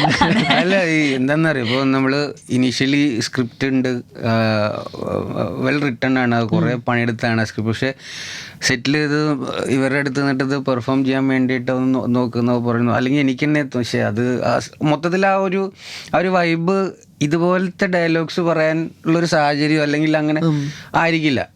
അപ്പോൾ ആ മൊമെന്റിൽ അത് മൊത്തം മാറ്റും. അപ്പൊ പഠിച്ചു. പക്ഷെ അത് ഭയങ്കര അടിപൊളി പ്രോസസ്സായിട്ടുള്ളത്. അത് പക്ഷെ അതാണ് ഞാൻ പറഞ്ഞത്, നമ്മൾ പോകുമ്പോ ഒരു ബ്ലാങ്ക് ആയിട്ട് പോകുന്നതാണ് നമ്മൾ പഠിക്കാത്ത കുട്ടികളെ ഒരു പേജ് ഡയലോഗ് ഒക്കെ വരുമ്പോഴേ നമ്മളൊന്ന് ജസ്റ്റ് ഒന്ന് പ്രിപ്പയർ ബ്രേക്കപ്പ് സീനില് മീനാക്ഷി ഒരു സിംഗിൾ ഷോട്ട് ഉണ്ട് ഇങ്ങനെ കറങ്ങി പോണ ഷോട്ട് ഉണ്ടല്ലോ. അപ്പോൾ ഞാനത് മീനാക്ഷിനോട് ഷൂട്ടിന്റെ കുറച്ച് ദിവസം മുന്നേ പറഞ്ഞു ആവശ്യമില്ല. ഞാൻ അവളോട് പറഞ്ഞു, നിനക്ക് ഈ സിനിമയിൽ എനിക്ക് തരാൻ പറ്റുന്ന ഒരു ഗിഫ്റ്റ് ഇത് മാത്രമേ ഉള്ളൂ, വേറെ അങ്ങനെ അനായാസ പെർഫോമൻസിന്റെ പരിപാടി വേറെ എവിടെ ഇല്ല. ത്രൂ ഔട്ട് ക്യാരക്ടർ ഉണ്ടെങ്കിൽ പോലും എനിക്ക് തരാനുള്ള ഗിഫ്റ്റ് ഇത് മാത്രമേ ഉള്ളൂ, നീ അത് പൊളിച്ചോളാം എന്ന് പറഞ്ഞു. പക്ഷെ അതുപോലെ തന്നെ വന്നു. പക്ഷേ ഇത് പഠിച്ചു വന്നൊന്നുമല്ല, പിന്നീട് ഓൺ ദ സ്പോട്ടിന് ഇതൊന്നും വേണ്ട, നമുക്ക് പുതിയൊരു പരിപാടി വെച്ചാലോ.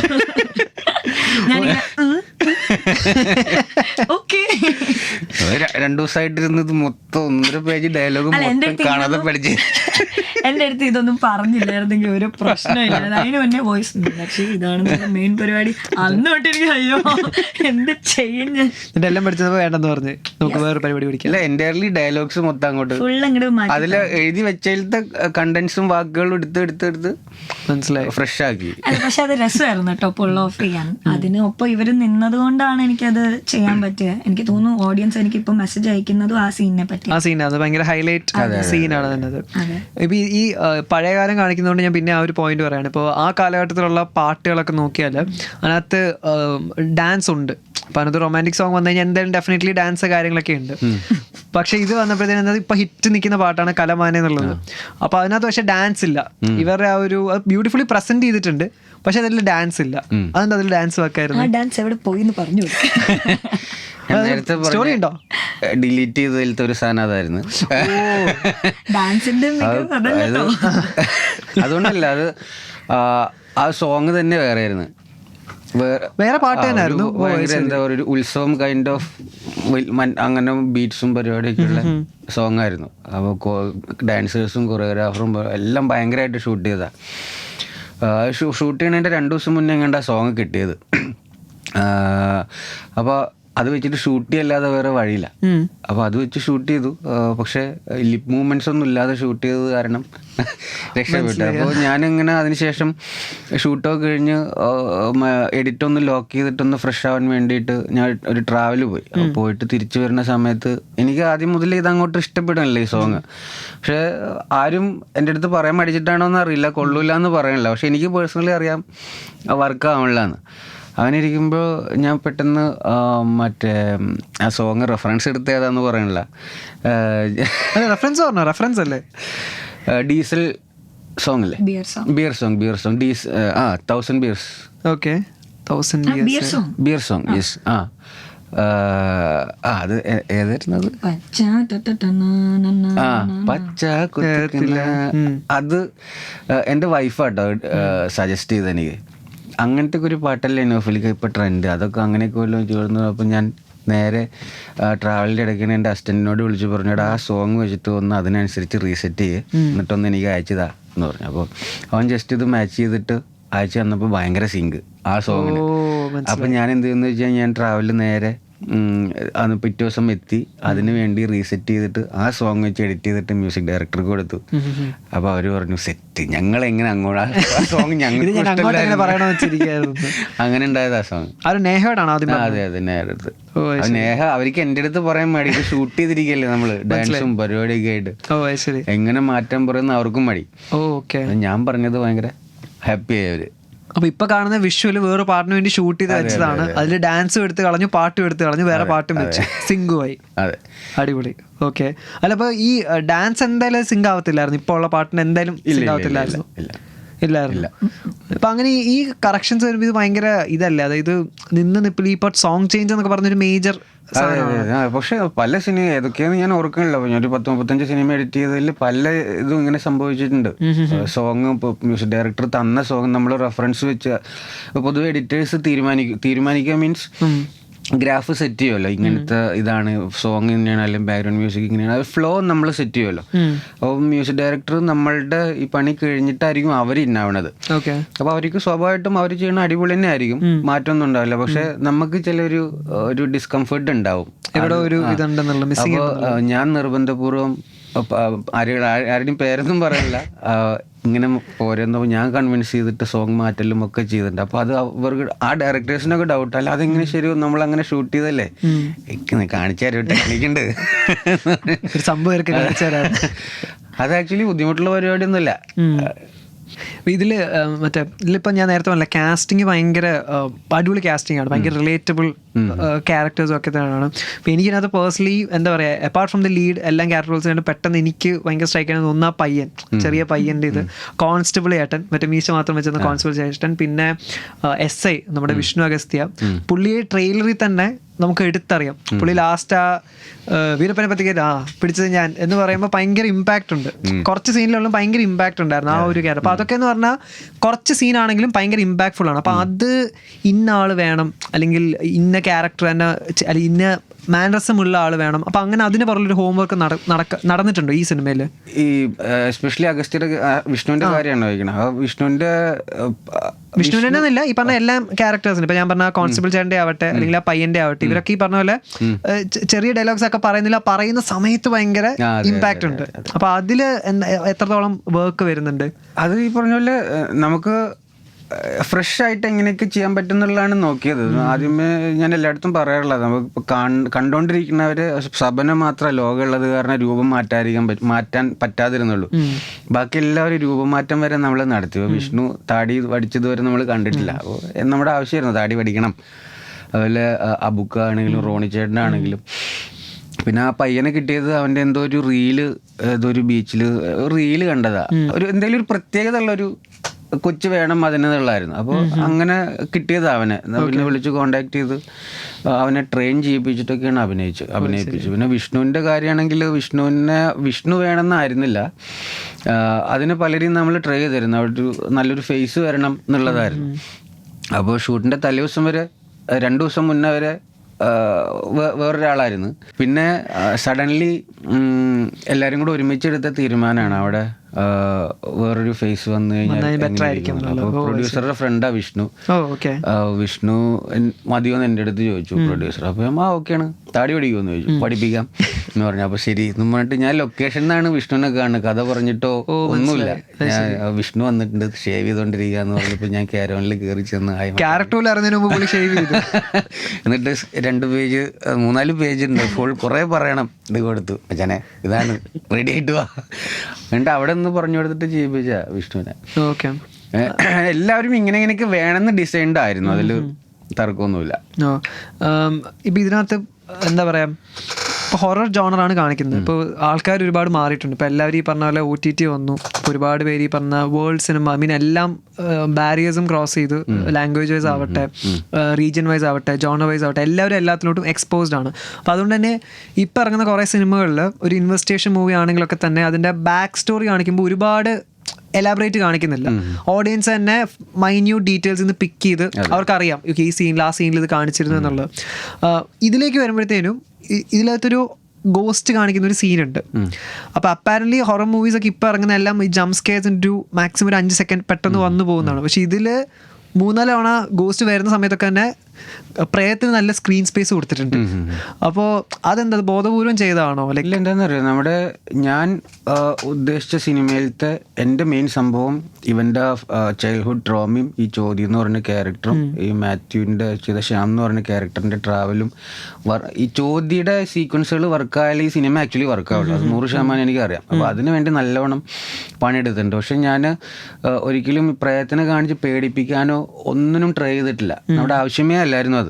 കാരണം ഇവൻ്റെ മറ്റൊരു എന്താ പറയുക, അവൻ്റെ തോന്നലിലുള്ളൊരു കഥാപാത്രമാണ്. അപ്പോൾ പേടിപ്പിക്കാൻ വേണ്ടി ട്രൈ ചെയ്തിട്ടല്ല, അതിലൊരു ഇമോഷൻ വർക്കാവണം. പ്രേതത്തിനെ കാണുമ്പോൾ ചിരിക്കണം എന്നാണ് ഞാൻ വിചാരിച്ചിരുന്നത്. അപ്പോൾ അതുപോലെ തന്നെ പ്രേതം വരുമ്പോൾ ആദ്യം ഒന്നും ഇതാവുമ്പോഴും പിന്നെ ഫുൾ ചിരിയാ. പ്രേതത്തിനെ കാണുമ്പോൾ ചിരിക്കണം എന്നുള്ള കോൺസെപ്റ്റ് ആയിരുന്നു. അത് അതുപോലെ തന്നെ വർക്കായി എന്നുള്ള. അപ്പോൾ അല്ല, കാരണം ചോദിക്കാൻ പറയുന്നില്ല, പണ്ടത്തെ സിനിമകളിൽ ആ പറഞ്ഞ early 2000s കാറ്റഗറിയിലുള്ള ആ സിനിമകളിൽ ഓക്കെ ആയിരുന്നു. പക്ഷെ ചില കാര്യങ്ങളിൽ നമ്മുടെ നൈറ്റ് റൈഡേഴ്സിൽ അങ്ങനെ നോക്കുന്നില്ല. ഇപ്പം ഞാൻ നേരത്തെ പറഞ്ഞ പോലെ റീസെന്റ് വേർഡ്സ് യൂസ് ചെയ്യുന്നുണ്ട്. ഇപ്പോൾ എഡിറ്റ് കട്ട്സ് ഒക്കെ ആണെങ്കിലും അങ്ങനത്തെ രീതിയിലാണ്. അപ്പോൾ ഈ പ്രേതത്തിന്റെ മാത്രം വന്നപ്പോൾ ഞാൻ ഇങ്ങനെ ആലോചിച്ചു, അതെന്താ അത് മാത്രം ഇങ്ങനെ കുറേ നേരം സ്ക്രീനിൽ പ്രേതമുണ്ട്. കാരണം അത് കറക്റ്റായിട്ട് കിട്ടണം. കിട്ടിയിട്ടില്ലെങ്കിൽ അത് ലെങ്ത് കുറഞ്ഞു കഴിഞ്ഞാൽ അല്ലെങ്കിൽ പ്രോപ്പറായിട്ട് കമ്മ്യൂണിക്കേറ്റ് ചെയ്തിട്ടില്ലെങ്കിൽ അത് വർക്കാവില്ല. അത് വർക്കായാലേ സിനിമയുള്ളൂ. ബാക്കി ഈ കുതിരക്കാലിൻ്റെ ലെയർ ആണെങ്കിൽ പോലും ലാസ്റ്റ് മിനിറ്റിൽ നമ്മൾ അനിമേഷനൊക്കെ ഫിക്സ് ചെയ്തിട്ട് ഒരു ബാക്ക് സ്റ്റോറി ഒക്കെ ഉണ്ടാക്കിയതാണ്. അതിപ്പോൾ ഇത്തരം നമ്മൾ കേട്ട് ബ്ലാക്ക് മാൻ, ഈ പറഞ്ഞ പോലെ പോത്തുങ്കാലൻ, കൊളമ്പ് മനുഷ്യൻ എന്നൊക്കെ പറയും മലപ്പുറത്തൊക്കെ. ഇവർക്ക് ഇപ്പോൾ ഞാൻ കുറേ സ്റ്റഡി ചെയ്തു. അപ്പോൾ ഇവർക്കൊരു ഫ്ലാഷ് ബാക്ക് സ്റ്റോറി ഇല്ല, ഇവരുടെ മോട്ടീവ് എന്താണെന്ന് അറിയില്ല. ഇങ്ങനത്തെ ആൾക്കാരല്ലാതെ വേറൊന്നും ഉണ്ടായിരുന്നില്ല. പിന്നെ ലാസ്റ്റ് മൊമെൻറ്റിലാണ് തീരുമാനിച്ച ആളുകൾക്ക് അത് വേണ്ടി വരും, ചോദ്യം വരും. പിന്നെ എൻ്റെ പ്രൊഡ്യൂസർ സജിന പറഞ്ഞു, നൗഫ് അതിങ്ങനെ ഒരു പ്രശ്നമുണ്ട്, എന്താ നമുക്ക് ചെയ്യാൻ പറ്റുക, അനിമേഷൻ കാശ് പോലും കുഴപ്പമില്ല, എന്തെങ്കിലും പിടിച്ചോ പറഞ്ഞു കഴിഞ്ഞപ്പോൾ അങ്ങനെ ഒരു അനിമേഷൻ പരിപാടിയിലോട്ട് വന്നിട്ടും കൂടെ കുറച്ച് ഡീറ്റെയിൽ ആയിട്ട് പറഞ്ഞു എന്നുള്ളൂ. നമ്മൾ പുറമേയുള്ള ലെയേഴ്സൊക്കെ നല്ലപോലെ വരണം, പക്ഷെ മെയിൻ ലെയർ വർക്കാവേണ്ടത് ഈ ചോദ്യയുടെ ലെയർ ആണെന്നുള്ളത് ആദ്യമേ 100% ഉറപ്പിച്ചതാണ്. ഓക്കെ. നിങ്ങൾ കഥ കേട്ടപ്പോഴത്തേന് ഈ പറയുന്ന നിങ്ങളുടെ സൈഡിൽ നിന്നൊരു റിസർച്ച് നടത്തിയിരുന്നു, അല്ലെങ്കിൽ ഇൻവെസ്റ്റിഗേഷൻ നടത്തിയിരുന്നു? കാരണം ഇതിനകത്ത് ഒരുപാട് കണക്ഷൻസ് ഉണ്ട്, ഫോക്ലോറുമായിട്ട് കുറേ കണക്ഷൻസ് ഉണ്ട്, ഈ പറഞ്ഞ പോലെ മിത്തോളജി ആയിട്ട് കുറേ സംഭവങ്ങളുണ്ട്. അപ്പം നിങ്ങളിത് നോക്കിയിരുന്നു, അല്ലെങ്കിൽ ഇതിൻ്റെ ഒരു ബാക്ക് സ്റ്റോറി എന്താണ്? റിസർച്ചിനേക്കാളും കൂടുതൽ ഞാൻ അമ്മൂമ്മ പറയുന്ന കഥകൾ, വരത്തുപോക്കൊക്കെ അതിനെ പറ്റിയൊക്കെ കേട്ടിട്ടുണ്ട്. അപ്പൊ എനിക്ക് പെട്ടെന്ന് ഇത് കണക്ട് ചെയ്യാൻ പറ്റി, നാട്ടുംപുറത്തെ പരിപാടികളും അങ്ങനൊക്കെ. അത് വീട്ടിൽ നിന്ന് തന്നെ കേൾക്കുന്ന ഒരു പരിപാടിയാണ്. അപ്പൊ എല്ലാ ഗ്രാമപ്രദേശങ്ങളും അല്ലെങ്കിൽ വീട്ടിലും എന്തെങ്കിലുമൊക്കെ ഇത് അറിയുന്ന ആൾക്കാരുണ്ടാവും. ഞാൻ അങ്ങനത്തെ കുതിരക്കാലൻ പോലത്തെ പരിപാടികൾ ഉണ്ടെന്ന് ജ്യോതിഷ് അങ്ങനത്തെ പരിപാടികൾ നമ്മളും കേട്ടിട്ടുണ്ടല്ലോ. അങ്ങനെ എനിക്ക് കൂടുതൽ ഇതായത് ശ്യാമിന്റെ ആ ട്രോമ ഞാൻ ഒരു ഇന്റർവ്യൂവിൽ പറയുന്നുണ്ടായിരുന്നു.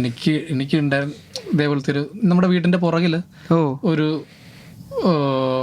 നമ്മുടെ കൊച്ചു സമയത്തൊക്കെ വിഗ്രഹങ്ങളുണ്ടായിരുന്നു. വിഗ്രഹം എന്താ, ശില്പങ്ങൾ, കല്ലുകൊണ്ട് ഉണ്ടാക്കിയ ശില്പങ്ങൾ. ഇപ്പം നമ്മൾ കുട്ടികളായിരിക്കുന്ന സമയത്ത് അവിടെയൊക്കെയാണ് കളിക്കുന്ന സമയത്ത് നമ്മൾ ചിലപ്പോൾ മണ്ണ് കട്ട വെച്ചൊക്കെ ഉന്നം വെച്ച് കളിക്കത്തില്ലേ, അത് ഈ ശില്പത്തിന്റെ മേളിലൊക്കെ ആയിരിക്കും. ശില്പത്തിന്റെ തല മത്സരത്ത് ആരാണ് കറക്റ്റായിട്ട് കൊള്ളിക്കുക എന്നൊക്കെ പറഞ്ഞുകൊണ്ട് അവിടെ കൊള്ളിച്ച് അങ്ങനെ കളിച്ചുകൊണ്ടിരുന്ന ഒരു ശില്പം. ഒരു സുപ്രഭാതത്തിൽ നമ്മൾ നോക്കുന്ന സമയത്ത് അവിടെയൊക്കെ അടിച്ചു തെളിച്ച് ഇതൊക്കെ ആയിട്ട് മറ്റേ ടീംസ് വരുന്നു. മറ്റേ പണിക്കര്, ഇത് വെച്ച് നോക്കുന്നു, മറ്റേ പണിക്കര് ടീംസൊക്കെ വരുന്നു. അപ്പൊ നമ്മളും കുട്ടികളായിരിക്കുന്ന സമയത്ത് നമ്മളും അവിടെ പോയിട്ട് ഇങ്ങനെ ഇരുന്ന സമയത്ത് ഇവരിങ്ങനെ പറഞ്ഞു, ദേവി ഭയങ്കര കോപത്തിലാണെന്നൊക്കെ പറയുന്ന സമയത്ത് നമ്മൾ ഇങ്ങനെ ചെയ്തുകൊണ്ടിരുന്ന കാര്യങ്ങളെ നമുക്ക് കിട്ടുക. പിന്നെ കുറച്ച് നിങ്ങൾ അമ്പലം കെട്ടണം, മറ്റേ ഇത് ചെയ്യണം എന്നൊക്കെ പറഞ്ഞുകൊണ്ട് അവിടെ ഇതായി. കുടുംബക്ഷേത്രം ആയിരുന്നു, അത് ഇടിഞ്ഞു പൊളിഞ്ഞ് കിടക്കുമായിരുന്നു. ഇപ്പൊ അതിങ്ങനെ തുറന്ന് ഇപ്പം ക്ഷേത്രം കെട്ടണം ഇങ്ങനെയൊക്കെയാണെന്ന് പറയുന്ന സമയത്ത് ആ കുട്ടിയായിരിക്കുന്ന സമയത്ത് ഞാൻ കുറെ നാൾ ആ പൈഡിയും കൊണ്ട് നടന്നിട്ടുണ്ട്. എന്താണ് ദൈവം നമ്മളെ കോപിക്കും, മറ്റേത് ഞാൻ എത്ര പന്തെറിഞ്ഞിട്ടുണ്ട് ദൈവമായിരുന്നു. എനിക്കത് ഭയങ്കര കണക്ഷൻ ഉണ്ട്. അത് ഭയങ്കര റിലേറ്റബിൾ ഫാക്ടർ ആയിരുന്നു. ഓക്കെ. ഇപ്പം നൈറ്റ് റൈഡേഴ്സ് എന്നുള്ള സിനിമ നോർമൽ ഒരു ഓഡിയൻസ് എന്തുകൊണ്ട് തിയേറ്ററിൽ തന്നെ കാണണം, OTT വന്ന് കാണാമല്ലോ എന്ന് വിചാരിക്കുന്ന ആൾക്കാരോട് എന്താ പറയാനുള്ളത്? OTT കണ്ടു കഴിഞ്ഞാൽ തിയേറ്ററിൽ കിട്ടുന്ന എക്സ്പീരിയൻസ് ഒരിക്കലും കിട്ടില്ല. നമ്മൾ തിയേറ്ററിന് വേണ്ടി തന്നെ, തിയേറ്ററിൽ എക്സ്പീരിയൻസ് ചെയ്യാൻ വേണ്ടി തന്നെ മനഃപൂർവ്വം ചെയ്ത സിനിമയാണ്. സൗണ്ടിലൊക്കെ അത്ര പണിയെടുത്തിട്ടുണ്ട്, വിഷ്വലി ആണെങ്കിലും VFX-ലാണെങ്കിലും ഒക്കെ.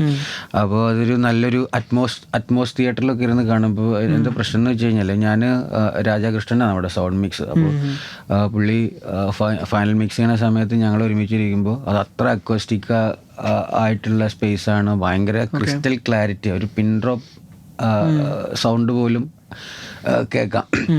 അവിടെ ഇരുന്ന് കേട്ടിട്ട് നമ്മൾ ചില തിയേറ്റേഴ്സിലിരുന്ന് കേൾക്കുമ്പോൾ ആ ക്വാളിറ്റി, വിഷ്വലിയും സൗണ്ടിലും ക്വാളിറ്റി കിട്ടാതെ ആകുമ്പോൾ നമുക്ക് ഭയങ്കര വിഷമം.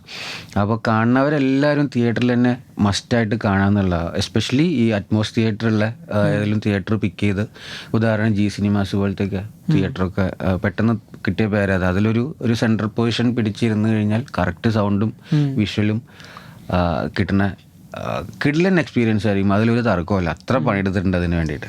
പണിയുടെ കാര്യം പറഞ്ഞപ്പോഴാണ് എനിക്കൊന്ന് മറ്റേ വായനശാലയിലെ ആ സീൻ ഉണ്ടല്ലോ, ഒരു തീപിടുത്തം സീനുണ്ട്. അപ്പോൾ അത് റിയൽ ആണ് എന്ന് ഞാൻ കേട്ടിരുന്നു. അതായത് അവിടെ ഫയർ ആൻഡ് സപ്പോർട്ടും ഇല്ല, നിങ്ങൾ ടീമിലുള്ളവർ തന്നെ വെയിറ്റ് ചെയ്ത് നിന്നിരുന്നു, ലൈക്ക് അണയ്ക്കാനും എല്ലാം തന്നെ. അതെ അതെ അതെ അതെ. പക്ഷെ അത്ര, അതായത് CGI യൂസ് ചെയ്യാറല്ല ആ സമയത്ത്, അല്ല എക്സ്പാൻഡ് ചെയ്യാനുണ്ട്, പക്ഷെ അത് ആക്ച്വലി കത്തിച്ചിരുന്നു എന്ന് ഞാൻ കേട്ടിരുന്നുണ്ട്. അതെ, കത്തിച്ചു. ബിൽഡിംഗ് കത്തിച്ചിരുന്നു. ബിൽഡിംഗ് കത്തിച്ചു. പക്ഷെ ഞങ്ങളത് അവിടെ നിന്ന് അതുപോലെ സിനിമയിൽ കാണുന്ന പോലെ കത്തിച്ച് കഴിഞ്ഞാൽ മൊത്തം പ്രശ്നം. ഒരു ട്രാൻസ്ഫോമർ ഒക്കെ ഉണ്ട്. അപ്പോൾ നമ്മൾ എന്ത് ചെയ്തെന്ന് വെച്ച് കഴിഞ്ഞാൽ അത് പൊളിച്ചു. കത്തിക്കുന്നതിന്റെ മുന്നേ പൊളിച്ചു. അപ്പോൾ ഇടിഞ്ഞു വീണത് ആക്ച്വലി VFX ആണ്. പൊളിച്ചിട്ട് മൊത്തം വേണ്ട രീതിയിലൊക്കെ കത്തിച്ച് VFXൽ എക്സ്പാൻഡ് ചെയ്തിട്ടാണ് അത് ചെയ്തത്. അല്ലാത്തൊരു കത്തിക്കല് ഈ പറഞ്ഞ പോലെ മൊത്തം അവിടെ നിന്ന് കത്തിക്കുമ്പോൾ ഭയങ്കര എക്സ്പെൻസ് ആയിരുന്നു അതിന്. അപ്പൊ അത് കട്ട് ചെയ്യാനൊക്കെ ആയിട്ട് ഈ പറഞ്ഞ പോലെ ട്രിക്കി ആയിട്ട് ചെയ്ത കുറച്ച് ഷോർട്സ് ആണ് വേണ്ടായിരുന്നത്, വേണ്ടതായിരിക്കും. അപ്പൊ അതിന് വേണ്ടിയിട്ട് ചെയ്ത പരിപാടി. ഞാൻ നേരത്തെ ചോദിക്കാനോ വിചാരിച്ചു, വിട്ടുപോയതാണ്. ആക്ച്വലി ആസ് എൻ എഡിറ്റർ ചെയ്തതിൽ ഏറ്റവും നൈറ്റ് റൈഡേഴ്സ് അല്ലാതെ ആസ് എൻ എഡിറ്റർ ഭയങ്കര സാറ്റിസ്ഫാക്ഷൻ തോന്നിയൊരു സിനിമ ഏതാണ്? തിയേറ്ററിൽ കണ്ടപ്പോഴൊക്കെ തന്നെ എനിക്ക് ഒന്ന് ഓഫ് കോഴ്സ് സുഡാനി എൻ്റെ ഫേവറേറ്റ് ആണ്. എൻ്റെയും. പിന്നെ എനിക്ക് ഭയങ്കര ഒരുപാട് ഇഷ്ടമുള്ള എൻ്റെ one of the favourite love ആണ്. ഞാൻ അതിൻ്റെ കോ റൈറ്ററും കൂടെ ആയിരുന്നു. ഭയങ്കര സാറ്റിസ്ഫാക്ഷൻ കിട്ടിയ സിനിമയാണ്. അത് എല്ലാവർക്കും ഇഷ്ടമുള്ള സിനിമയൊന്നുമല്ല, പക്ഷെ ആ ടൈമിൽ ഒരു വെരി ഡിഫറെന്റ് അപ്രോച്ച് ട്രൈ ആയിരുന്നു അത്. നിങ്ങളുടെ ബാക്കി റൈഡർ ടീമിന്റെ ബാക്കി റൈഡ്സിനെ കുറിച്ച് പറയാൻ പറ്റുമോ? ഫ്യൂച്ചർ പ്രൊജക്ട്സ് ഒരു 1-2 ഐഡിയാസ് ഉണ്ട്. അത് ഏതിലോട്ട് കയറണം എന്ന് തീരുമാനിക്കണേ ഉള്ളൂ. അത് കുറച്ചുകൂടെ വലിയ ക്യാൻവാസിൽ വെച്ച്. ഡയറക്ഷൻ സൈഡോ എഡിറ്റിംഗ് സൈഡ്? Direction side. എഡിറ്റിങ്ങിന് ഇപ്പോൾ ആരും വിളിക്കുമെന്ന് തോന്നുന്നില്ല. ഞാൻ ഈ സിനിമ നേരത്തെ അടിയോസാമികോ ഇനിയിപ്പോ പറഞ്ഞു അന്ന് അതിന്റെ പേര് പോക്ക് എന്നായിരുന്നു. പോക്ക് എന്റെ വിഷൻ തന്നെ വേറെ ആയിരുന്നു. അപ്പൊ അതിന്റെ ഒക്കെ ഒരു വന്നപ്പോ തൊട്ട് പൊതുവെ എഡിറ്റിങ്ങിന് ആരും വിളിക്കാതെ ഞാൻ ഈ പണികളിലാണെന്നൊക്കെ വിചാരിച്ചു. ഡയറക്ഷൻ സൈഡിലോട്ടാണ് കൂടുതലും. ഇനിയിപ്പോ അടുത്ത വർഷത്തേക്ക് എഡിറ്റിന് കമ്മിറ്റ് ചെയ്തിട്ടുള്ളൂ. പാരലലി പണികൾ നടക്കുന്നുണ്ട്. അതിന്റെ ഒരു സ്വീറ്റ് മറുപടിയാണോ? അപ്പൊ ഞാൻ തന്നെ എഡിറ്റ് ചെയ്തോളാം, വേറെ എഡിറ്റേഴ്സ് ഞാൻ തന്നെ എഡിറ്റ് ചെയ്തിറക്കാം? അങ്ങനെയല്ല. അതെന്താണെന്നറിയോ, ചുമ്മാ നമ്മൾ കാൽക്കുലേറ്റ് ചെയ്തിട്ടുള്ള ഓരോ പരിപാടികളാണല്ലോ. അപ്പൊ ഞാൻ വേറൊരാളെ ഏൽപ്പിച്ചാൽ ഞാൻ അതിന് കറക്ഷൻ പറഞ്ഞ് കൂടെ ഇരിക്കേണ്ടി വരും. എനിക്ക് കൂടെ ഇരുന്നിട്ട് അങ്ങനെ പറഞ്ഞു കൊടുത്ത് എഡിറ്റ് ചെയ്യിപ്പിക്കാൻ അറിയില്ല. ചിലപ്പോൾ നമുക്ക് ഇപ്പൊ കൺട്രോളില്ലാതെ ദേഷ്യമൊക്കെ വരും. അപ്പൊ എനിക്കാണെങ്കിൽ ഇതിങ്ങനെ ഇരുന്നിട്ട് കീബോർഡിലൊക്കെ നോക്കാതെയൊക്കെ ചെയ്യാൻ പറ്റും എനിക്ക്. പക്ഷേ വേറൊന്നുമല്ല, എനിക്കത് ഇപ്പം ഇത്രയും കേട്ടപ്പോൾ എനിക്ക് ശരിക്കും തോന്നിയൊരു സംഭവമാണ്. അതായത് ഫസ്റ്റ് ട്രൈ ഔട്ട് ചെയ്യുന്ന ജോണർ അത് ഡയറക്റ്റ് ചെയ്യുന്നു, എഡിറ്റ് ചെയ്യുന്നു. ആൻഡ് എസ്പെഷ്യലി ഞാൻ കേട്ടിട്ടുണ്ട്, അതായത് നമുക്കിവിടെ ഭയങ്കര ഷോർട്ട് സ്പാനിലാണ് മലയാള സിനിമയിൽ ഓരോ പ്രോജക്ട്സ് ഈ വൺസ് ഷൂട്ട് കംപ്ലീറ്റ് ചെയ്ത് പോസ്റ്റും ഒക്കെ പൊക്കോണ്ടിരിക്കുന്നത്. അപ്പോൾ അതിനിടയ്ക്ക് ഇത് എന്താ പറയുക, എഡിറ്റിംഗ് കൂടെ ചെയ്ത് കംപ്ലീറ്റ് ചെയ്യാന്ന് വെച്ച് കഴിഞ്ഞാൽ ഭയങ്കര പാടുള്ള സംഭവമാണ്. അപ്പോൾ അത് ചെയ്ത് എന്നെ സംബന്ധിച്ച് എനിക്ക് ഭയങ്കര എന്താ പറയാ, നേരിട്ട് പറയണമെന്നുണ്ടായിരുന്നു. Hats off. Thank you. ഇത് ടൈമിങ് മാനേജ് ചെയ്യാൻ പറ്റിയിട്ടുണ്ടായിരുന്നോ സെറ്റിലപ്പോ? ഇല്ല, എങ്ങനെയാന്ന് ഞാൻ ഡെയിലി ഷൂട്ട് ചെയ്തിട്ട് അന്ന് രാത്രി എഡിറ്റ് ചെയ്യുന്ന പരിപാടിയല്ല. ഇത് എൻ്റെ അസോസിയേറ്റ് ഉണ്ട്, ഡെയിലി ഷൂട്ട് ചെയ്യുന്ന ഫുട്ടേജ് അടുത്ത ദിവസം കൺവേർട്ട് ചെയ്ത് കിട്ടും. അവൻ ഓർഡർ ചെയ്യും. ഓർഡർ ചെയ്തിട്ട് അടുത്ത ദിവസം ഒരു ഉച്ചയ്ക്ക് ആകുമ്പോഴത്തേക്ക് അല്ലെങ്കിൽ നേരത്തെ ഷൂട്ട് കഴിഞ്ഞ് പോകുന്ന ദിവസം എന്നെ കാണിക്കും. അപ്പോൾ ത്രൂ ഔട്ട് ഒരു ഓർഡർ ഉണ്ടായിരുന്നു. ഒരു പ്രോപ്പർ എഡിറ്റ് അല്ലെങ്കിൽ ഇപ്പോൾ ഒരു ഫുൾ സിനിമയുടെ ഓർഡർ ഉണ്ടായിരുന്നു. പ്രോസസ് നടക്കുന്നുണ്ട്. അതെ. ഷൂട്ട് കഴിഞ്ഞ് ഡബും കൂടെ കഴിഞ്ഞിട്ടാണ് ഞാൻ അത് ഫൈനൽ എഡിറ്റ് ചെയ്യാൻ വേണ്ടി ഇരിക്കുന്നത്. ശരി. മീനാക്ഷിയുടെ ഫ്യൂച്ചർ പ്രോജക്ട്സ്? ഇപ്പോൾ ഒരെണ്ണം ചെയ്തിട്ടുണ്ട്, അത് ടീം തന്നെ അനൗൺസ് ചെയ്യും. പിന്നെ വെയിറ്റിംഗ് ആണ് നല്ല പ്രോജക്ട്സിന്റെ ഭാഗമാവാൻ. ടീം അനൗൺസ് ചെയ്യും. ഓക്കെ, ടീം അനൗൺസ് ചെയ്യും.